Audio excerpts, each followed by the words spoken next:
determined now. What is? Just spit.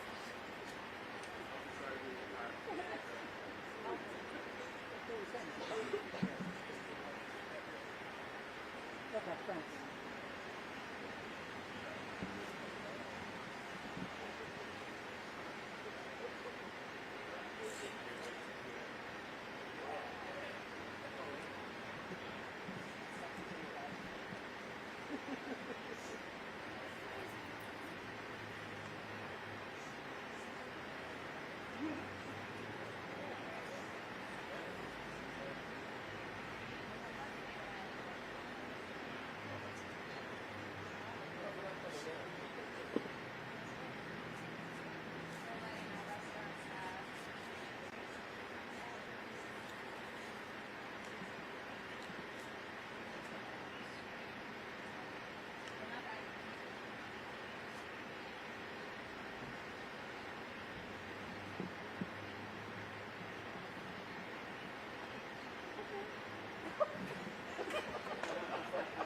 I knew it was coming.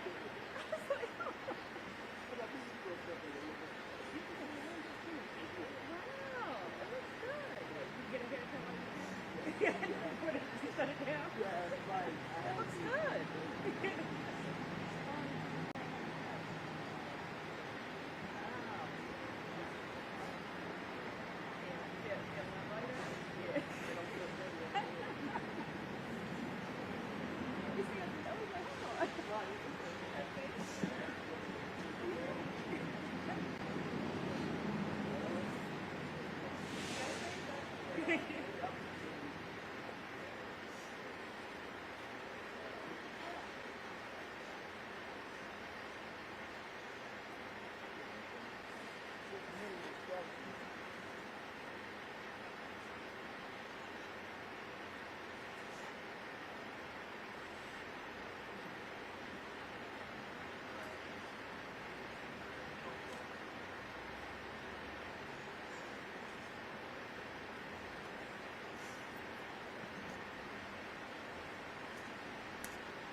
Check 1 2 1 2 3.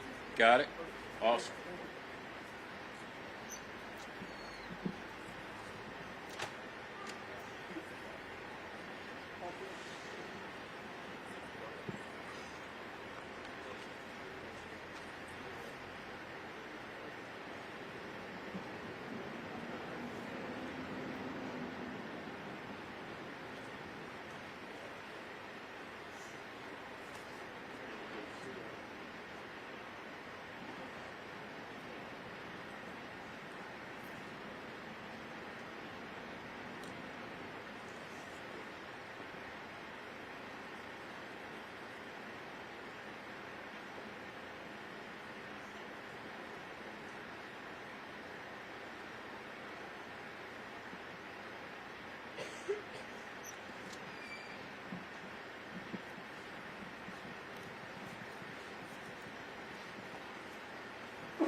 Good morning. Last night, it was my sad duty to report the first death in Maryland as a result of the coronavirus pandemic. A Prince George's County resident in his 60s with an underlying health condition and no known travel history. This Marylander was infected with the virus through community transmission. And I know that all Marylanders joined me in praying for his family and his loved ones. Unfortunately, we are only at the beginning of this crisis. And while this is the first death here in Maryland, unfortunately, it will not be the last. As of this morning, we now have 107 confirmed cases of COVID-19 here in Maryland, an 88% increase in the past 48 hours. Among today's new cases is a 5-year-old girl in Howard County who has tested positive for COVID-19, the first case of a child contracting the virus here in Maryland. As of this morning, there are more than 220 confirmed cases in the Washington region, here in Maryland, Washington, D.C., and Virginia. 9,500 cases across the country, and more than 220,000 cases around the world. The President yesterday announced that he will invoke the Defense Production Act, the first time this power has been used since the Korean War, which gives the President the authority to direct private industry to manufacture medical supplies and equipment needed to combat the COVID-19 pandemic. Yesterday afternoon, as chairman of the National Governors Association, I convened and led a call with my fellow governors from across the country to discuss the unprecedented actions being taken in various states and our efforts to help slow the spread of this infection. The governors have agreed to 5 immediate priorities that we are requesting of the federal government, which we will be taking directly to the President and the Vice President on a call with all the nation's governors today. And I will then be reaching out to leaders of both parties in both houses of Congress later this afternoon. First, we will push for dedicating at least 50% of funding in the Phase 3 supplemental directly to the states. Second, increased access, production, and supply of PPE, test kits, ventilators, and other supplies. Third, the authorization of Title 32 to give governors maximum flexibility for the use of the National Guard. In Maryland, I will be working to appoint a dual status commander who will command both National Guard and active duty military that the Department of Defense will soon assign to our state. Fourth, the governors will urge federal leaders to provide guidance on how the Defense Production Act will be implemented.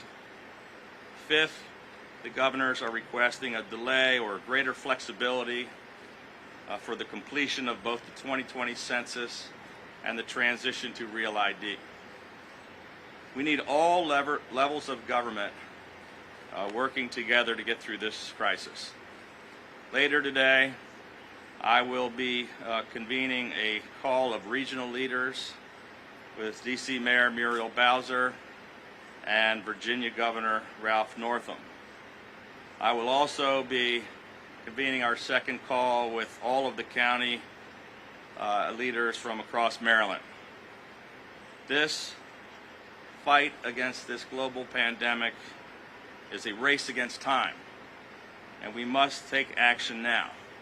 We cannot afford to delay, which is why here in Maryland, I am continuing to take whatever actions are necessary to protect the health of millions of Marylanders and to save thousands of lives. Earlier this week, I strongly urged all Maryland citizens to avoid unnecessary travel, and we discouraged anyone from entering BWI Marshall Airport unless they are actually a traveling passenger or reporting to a job. That is no longer a recommendation. At my direction, the Maryland Department of Transportation will now restrict access to the BWI terminal to ticketed passengers only and badged airport employees only. Exceptions will be made for those visitors who are assisting disabled passengers. No one else will be granted access. Maryland Transportation Authority Police will be strictly enforcing this policy effective immediately. In addition, we are urging the use of all of our transit assets for essential travel only. No one should get on a MARC train, Metro, Amtrak train, or bus, or any of our transportation assets, unless you are an emergency personnel, a frontline healthcare provider, or your job is essential to the supply chain. And we have installed critical public service announcements on signage on all of our modes of transportation all across the state, including major highways, the airport, all of our transit facilities, urging all Marylanders to stay home to help us slow the spread of this virus. Following updated CDC guidelines, today we have amended our previous executive order to prohibit any events of more than 10 people in close proximity at all locations, establishments, and venues anywhere across Maryland. After working closely with our county executives and getting their input and guidance, we have jointly made the decision to close all enclosed shopping malls and all entertainment venues across Maryland, effective at 5 p.m. today.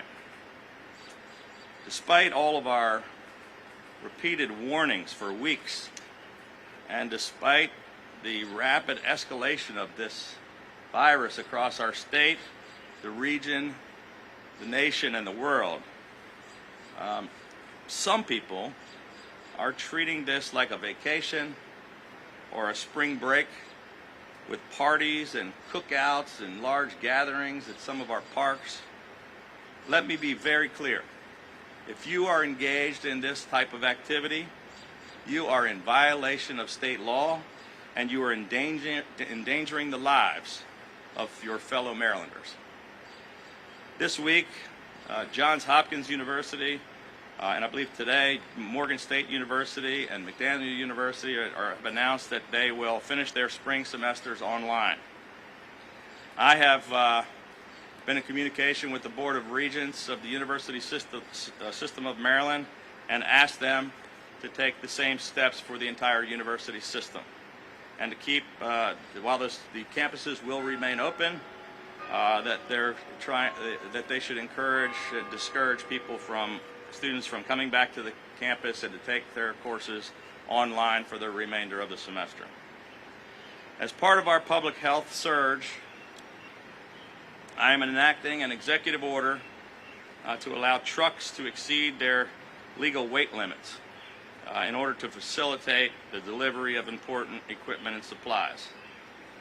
On Tuesday, I enacted an executive order directing the Maryland Department of Health to conduct an immediate assessment and come up with a plan in order to open closed hospital facilities across the state, and to take other measures necessary to immediately increase our capacity by an additional 6,000 beds to meet the demand created by the escalating spread of this virus. Through phase 1 of this surge plan, 900 beds have already been made immediately available, and Mercy Medical Center in Baltimore City is opening a new floor to add greater capacity.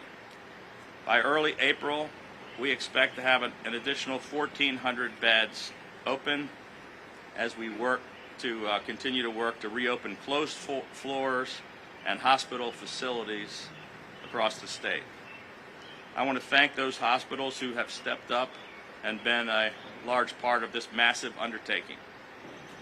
In order to advance this plan, we have also today issued an executive order to provide regulatory flexibility to allow emergency medical services personnel to augment other healthcare providers. I am issuing an executive order today allowing for delivery and carry-out sales of alcohol by restaurants, bars, distilleries, and wineries, subject to local liquor laws and local regulations. We're doing this to help small businesses and restaurants and to protect vulnerable people from having to leave home. But I want to urge people to be responsible and to avoid large crowds in stores. Finally, I am pleased to report that We have now more than 350 meal distribution centers open and operating for our students across the state. This truly is one of the most daunting challenges that our state has ever faced.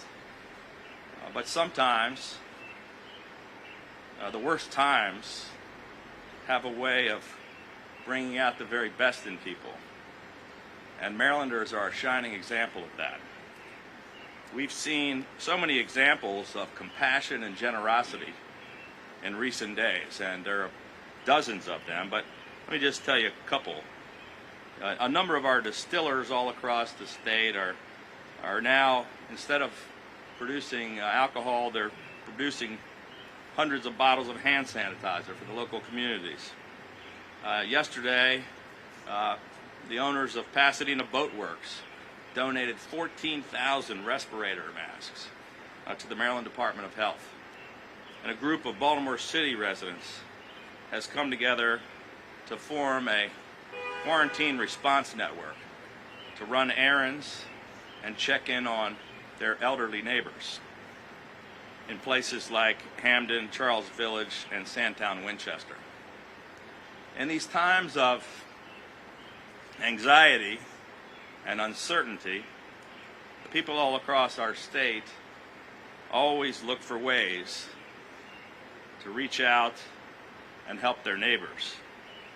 And to encourage that generous spirit, today we are launching a new Maryland Unites website at governor.maryland.gov/Maryland Unites to highlight the ways and opportunities that Marylanders can volunteer in assisting their neighbors and their communities in the days and the weeks ahead. I spoke yesterday with Gail McGovern, who's the national president of the American Red Cross, who told me that they are experiencing a severe blood shortage across the country and here in Maryland as a result of COVID-19. The Red Cross has implemented additional precautions and strict protocols to ensure the safety of donors and staff, and yet they continue to see a dramatic decline in the number of donations, and the need for blood will continue as this outbreak grows. So if you're healthy and you're feeling well, please consider donating blood. You can go to redcross.org to learn more about how to do that in your community. Look, I know that the actions that we've been taking may seem extreme and they seem frightening. But as I said before, they are also absolutely necessary to save the lives of thousands of Marylanders and hundreds of thousands of Americans. And we're all in this together. And if we all do our part, and if we rise to this challenge to meet this moment, we will get through this together. And I just ask that you continue to pray for each other and for our state and for our nation in the days ahead. May God bless each and every one of you. May God bless the great state of Maryland. With that, I'll take some questions.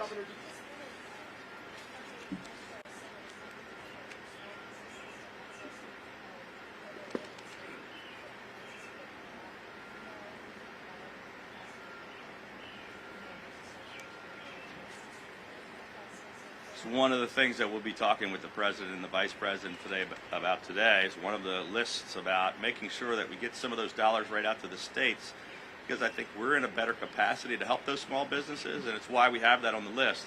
Look, the federal government is working, all of the branches of the government are working together. Some of the actions they took to get money out to the people that need it, to get unemployment benefits out, to provide some backup for some of the large industries that we don't want to collapse is great. But the small businesses and the people in our states that are being hurt, we're in a better position to understand who needs the help right now and to get that help faster. that's one of the things the governors are going to be asking, for that flexibility and for that money from the federal government so that we can implement it. So I agree with the comptroller.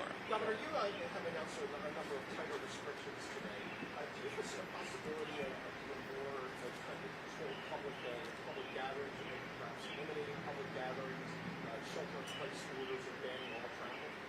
You know, I don't anticipate that at this point, Brian, but I mean, these are discussions obviously that they're having at the national level, and I think some of the folks in yesterday's press conference in Washington at least talked about the fact that that's being discussed. Some smaller segments of the country have taken sort of some of those steps and actions, like Europe. I mean, look at San Francisco Bay Area. They're talking about things in New York City and Boston, but we're not at that point yet. Excuse me, Governor.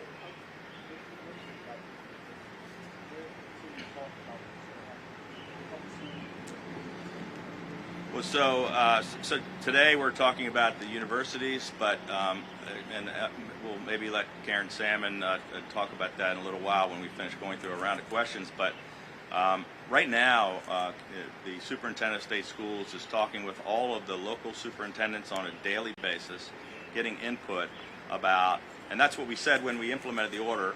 Over the 2-week period, they were going to get input about, you know, what we might do after that, and how we would potentially provide education to kids in that eventuality. So the decision hasn't been made, but they're working on what do we do in that case, as far as online learning and or with younger kids or people without access to computers, how we provide instructional kits. And so that's not for today's announcements, but it's something that lots of people are working on and taking a look at. Governor Hogan, part of your announcement is new measures because people weren't following the recommendations before.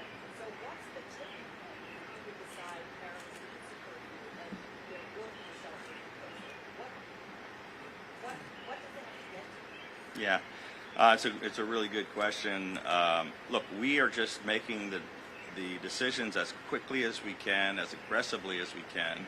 I think more aggressively than most people are. And look, we a week or so ago said that we wanted to limit, based on the federal guidelines, gatherings of 250 or more. We talked about people, you know, staying out of bars and restaurants in crowds, and then we had the massive crowds in the bars and restaurants because nobody paid attention. We had to shut down all the bars and restaurants. We then, based on CDC requirements, lowered the capacity of 50, and we've got people totally ignoring that. We're lowering it even further. We're trying to avoid locking down society, and we're trying to keep things as normal as possible. But you know, if you look across the country, what other states are doing. I mean, in the discussion with the governors, you know, people are making decisions almost every hour of every day, and different places are taking different actions. We're taking all the best ones we believe are right for our state at the time we think they're right to make. Governor, some people said that people are having trouble getting employment plans. Any advice for those people? You know, the legislature yesterday passed some emergency legislation to help with unemployment. The Congress has passed legislation in Washington to help with unemployment, and we're asking for you know, waivers of waiting periods so we can immediately process unemployment rather than making people wait a week or two. I mean, we should do it immediately, but yeah, there's going to be an awful lot of people impacted, but at every level of government we realize it, and we're trying to fix it so that we can get people money faster.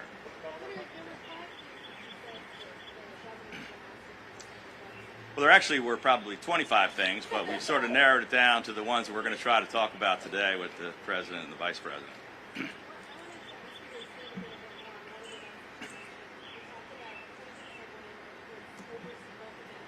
Yeah. Right.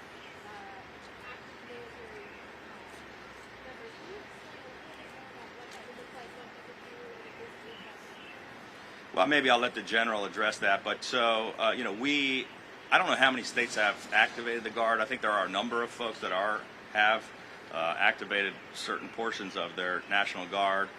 Our Maryland National Guard has a dual-purpose role. And when the president calls them up for service for the nation, and you know, when they go assist us overseas or fight, you know, to fight for our nation, they work under the command of the president. If I call them up as the commander in chief in Maryland, they work under my direction. The adjutant general reports to either one of us. I think when they're a joint command, they're talking about having some active duty military be activated to come out to assist the states in some of their missions and to back us up. And I think in that eventuality, the request, the things we'll work out would be that the adjutant general here in Maryland and or in other states would actually control the response with assistance from the active duty military. Is that about right, General? Yeah. No idea. They just have talked about the possibility of sending active duty military, and we said, you know, if that happens, we want to be prepared for that and how we would utilize them. But there has been no decisions from the federal government on that, to my knowledge. Yeah. Yeah, I'm sorry. Yeah.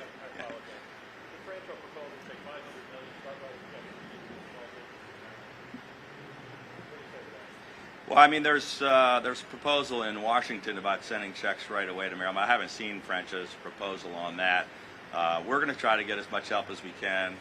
I think we have about $1 billion in the rainy day fund, but we've got to figure out exactly where those dollars are going to be spent. Governor, you mentioned some flexibility also for the census and Real ID. Can you elaborate a little bit on that? Yeah, so we shut the MVAs and said we don't want people crowding into our motor vehicle administrations because they've got to get their licenses renewed. Almost every other governor agreed with that. They're like, yeah, we don't want that either. And so we waived all the state requirements, saying no one's license is going to expire. We'll give you a waiver until the end of the state of emergency, and then you'll have 60 days to update and renew or whatever you have to do. But the federal law says you have to get a real ID by October 1. We, I believe, are either number one or we're way ahead of almost anybody. We have something like 80% compliance or 70% compliance. Some states are down at 20%. But we still probably, right now, don't want people coming into the MBA with their birth certificates and all this stuff they have to have that they can't do online. And so we're just, and other governors all agreed and said, yes, that's a big problem for all of us. So we're just asking to push the pause button on all these things that require interaction with people where they would spread the disease. So that's going to be a discussion we'll have later today. Governor Hogan, obviously states' rights is the bedrock of America, but have there been discussions with the NTA of governors agreeing to take action across the board? Well, so governors have been taking action across the board, so look, this is a combined response that every leader. And I said earlier that I'm talking with the leaders in the region, the leaders in the nation, at the White House, in the administration, in the Congress, with our locals, county leaders. It's going to take every single one of us working together. There are certain, powers and authorities and responsibilities at the federal level, but the governors of the states also, their states' rights and states' powers, and we have the ability and the need to do certain things, and we've been all taking those actions. But we also need to work together with the folks at the levels below us and the levels above us, because it's going to take everybody working together to fight this crisis. Last question, please. You talked about a lot of people being necessary to protect our most vulnerable citizens. Some states' attorneys have been advocating for the release of vulnerable citizens. Consider or order the release of elderly people with chronic illnesses and being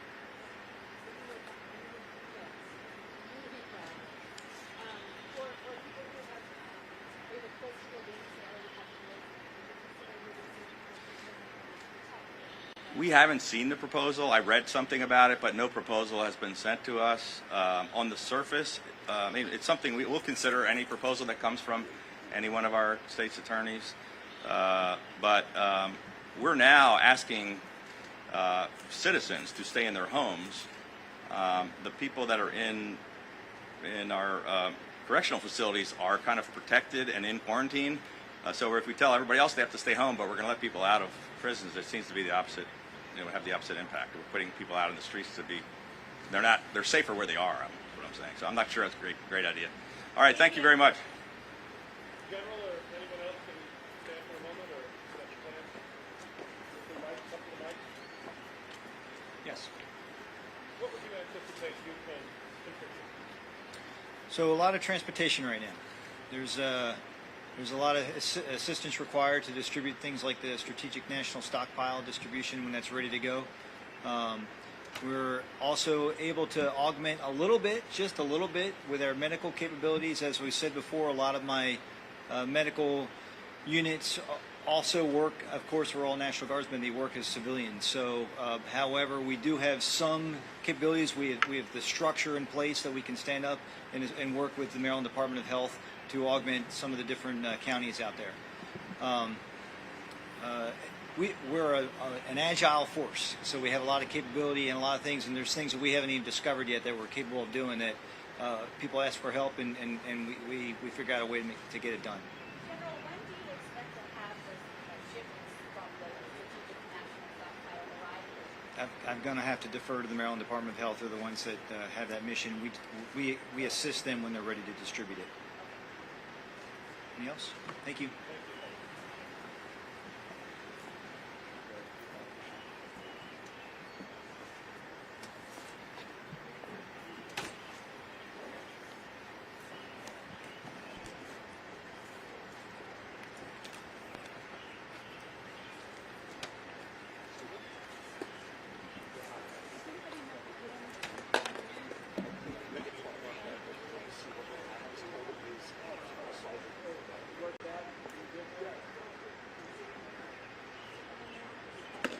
Still using the one truck run.